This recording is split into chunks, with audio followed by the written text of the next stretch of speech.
கிறிஸ்துவுக்குள் பிரியமான சகோதர சகோதரிகளே, கர்த்தராகிய இயேசு கிறிஸ்துவின் நாமத்தினாலே உங்களை வாழ்த்துகிறேன். இந்த மாதம் ஒரு சந்தோஷமான மாதம். பரிசுத்த வேதாகமம் சொல்லுகிறது, அனைவருக்கும் மிகுந்த சந்தோஷத்தை உண்டாக்கும் நற்செய்தியை உங்களுக்கு அறிவிக்கிறேன். இது மிகுந்த சந்தோஷமான மாதம். ஏன்னு பார்த்தீங்கன்னா, இது கிறிஸ்துமஸ் மாதம். நீங்கள் திரும்பி பார்த்தீங்கன்னா, இப்போ தான் வருஷம் ஆரம்பித்த மாதிரி இருக்கிறது. 11 மாதங்களே நம்ம முடிச்சிட்டோம். இந்த 12வது மாதத்துக்குள்ளாக வந்திருக்கிறோம். இந்த 11 மாதங்களில் எல்லா விபத்துகள், ஆபத்துகள், நாச மோசங்கள் எல்லாவற்றுக்கும் விலக்கி பாதுகாத்து நம்முடைய தேவைகளை சந்தித்து கரம் பிடித்து நம்மளை நடத்தி இந்த 12வது மாதத்தில் கொண்டு வந்திருக்கிற தேவனுக்கு நான் நன்றி செலுத்துகிறேன். திரும்பி பார்த்தீங்கன்னா, நம்ம கூட ஆரம்பித்த அநேகர், இந்த வருஷத்தில் அநேகர் இன்றைக்கி நம்ம கூட இல்லைங்க. நம்மளுடைய வயசு சின்ன, நம்மளுடைய பலசாலிகள், நம்முடைய நீதிமான்கள் அநேகர் இன்னைக்கு இல்லை. ஆனால் நம்மை தேவன் நிறுத்தியிருக்கிறார். ஸோ இம்மட்டும் நடத்தின தேவன் இனிமேலும் நம்மை நடத்துவார். இந்த 12வது மாதம் விசேஷமாக கிறிஸ்துமஸ் மாதமாக காணப்படுகிறது. கிறிஸ்துமஸ் என்ன அப்படின்னா உங்களுக்கு ஆல்மோஸ்ட் எல்லாருக்குமே தெரியும். கிறிஸ்து பிறந்த இந்த தினம் கிறிஸ்துமஸ். ஆனால் கிறிஸ்து எதற்காக இருந்தார்னு உங்களுக்கு தெரியுங்களா?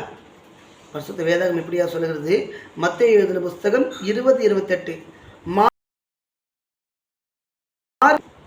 10:45 இந்த 2 வசனங்கள் இப்படியாக சொல்லுகிறது, அவர் அநேகரை மீட்கும் பொருளாக தம்முடைய ஜீவனை கொடுப்பதற்காக வந்தார். இந்த பூமியில் மனிதனை நேசித்து மனிதன் மேல் அன்பு கூர்ந்து மனிதனுக்காக தன் ஜீவனை கொடுத்த ஒரு தெய்வம் கர்த்தராகிய இயேசு கிறிஸ்து. அவர் பிறந்த இந்த மாதம். எதனால் அவர் மனுஷனாக பிறந்து மரித்தார் அப்படின்னு பார்த்தீங்கன்னா, வேதங்கள் சொல்லுகிறது இப்படியாக, இரத்த பீத்தோஷனம் பாவ விமோச்சனம். பரிசுத்த வேதாகமம் சொல்கிறது, ரத்தம் சிந்துதல் இல்லாமல் பாவ மன்னிப்பு இல்லை. ஒரு மனுஷனுடைய பாவம் மன்னிக்கப்படணும்னா அந்த மனுஷனுக்காக ஒரு ரத்தம் சிந்தப்படணும். அதனால தான் அந்த காலத்தில் பலி செலுத்தினாங்க. பாவத்திற்கு பதிலாக பாவ பிரயாச்சித்தம் பலி செலுத்துவாங்க. அந்த பலியாக தெய்வம் இந்த பூமியில் இயேசு என்ற பெயரில் வந்தார். நம்ம எல்லோருடைய பாவங்களையும் அவர் ஏற்றுக்கொண்டு உங்களுக்காகவும் எனக்காகவும் சிலுவையிலே ரத்தம் சிந்தி இயேசு மரித்தார். அதனால தான் பரிசுத்த வேதாகமம் சொல்லுகிறது, இயேசு கிறிஸ்துவின் ரத்தம் சகல பாவங்களையும் நீக்கி நம்மை சுத்திகரிக்கும்.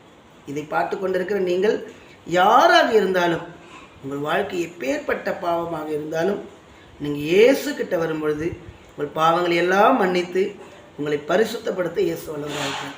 அதற்காக தான் அவர் இந்த பூமியில் பிறந்தார். ஒருவேளை நீங்கள் நினைக்கலாம், நான் நிறைய பாவம் பண்ணியிருக்கேன், நான் ரொம்ப மோசமானவன். பரிசுத்த வேதாகமம் சொல்லுகிறது, அவர் எப்பேற்பட்ட மனிதனாக இருந்தாலும், அதாவது உங்கள் பாவங்கள் சிவேரென்று இருந்தாலும் பஞ்சை போலாகும்.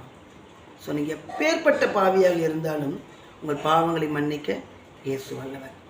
இயேசு சொல்லுகிறார், அவர் பாவத்தை மாத்திரம் வெறுத்து பாவியை நேசிக்கிறார். அதனால் அந்த இயேசு இந்த கிறிஸ்துமஸ் மாதத்தில் உங்களை நேசிக்கிறார். உங்கள் பாவங்களை மன்னிக்க அவர் வல்லவராக இருக்கிறார். இயேசுவே என்னுடைய பாவத்தையும் மன்னிங்க, எனக்கு ஒரு பரிசுத்தமான வாழ்க்கை தாங்க. ஒருவேளை நீங்கள் நினைக்கல, என்னால் இந்த பாவத்தை விடவே முடியல, இதிலிருந்து வெளியே வர முடியல, நீங்கள் சொல்லுங்கள், இயேசுவே என்னுடைய பாவத்தை மன்னிங்க. பரிசுத்த வேதாகமம் சொல்லுகிறது, கர்த்தராகிய இயேசு கிறிஸ்து உங்களை விடுதலையாக்கினால் நீங்கள் மெய்யாகவே விடுதலையாவீர்கள். ஸோ இந்த கிறிஸ்துமஸ் மாதத்தில் இயேசுவை நோக்கி பாருங்கள், இயேசுவே என்னோடய பாவத்தையும் மன்னிங்க, எனக்கு ஒரு பரிசுத்தமான ஒரு வாழ்க்கை கொடுங்க அப்படின்னு நீங்கள் கேளுங்க. எல்லா பாவங்களையும் மன்னிக்க வல்லவராகிய கர்த்தராகிய இயேசு கிறிஸ்து உங்களுடைய பாவங்களை மன்னித்து உங்களுக்கு சமாதானமான பரிசுத்தமான ஒரு நல்ல வாழ்க்கையை தேவன் தருவார். அனைவருக்கும் கிறிஸ்துமஸ் வாழ்த்துக்கள். Praise the Lord.